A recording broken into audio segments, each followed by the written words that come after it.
एक दर्जी की दुकान नदी के किनारे थी।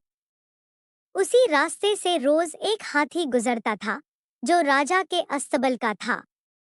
दर्जी और हाथी की दोस्ती हो गई थी।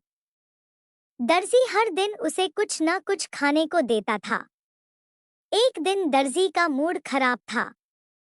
जब हाथी हमेशा की तरह खाना लेने आया, तो दर्जी ने शरारत करते हुए सुई चुभा दी। बेचारा हाथी दर्द से तड़प उठा, लेकिन चुपचाप चला गया। हाथी सीधा नदी के किनारे गया और अपनी सूंड में गंदा, कीचड़ भरा पानी भर लिया। फिर वह गुस्से में भरा दर्जी की दुकान पर लौटा। दुकान के पास पहुंचते ही उसने पूरी ताकत से दर्जी पर कीचड़ भरा पानी डाल दिया। पूरा कपड़ों का ढेर गंदा हो गया और दर्जी खुद सिर से पांव तक गीला और गंदा हो गया। आसपास के लोग हंसने लगे। दर्जी को बहुत शर्मिंदगी हुई। उसे समझ आ गया कि जैसे कर्म करोगे, वैसे ही फल मिलेगा। अगर वह हाथी के साथ अच्छा व्यवहार करता, तो यह दिन नहीं देखना पड़ता।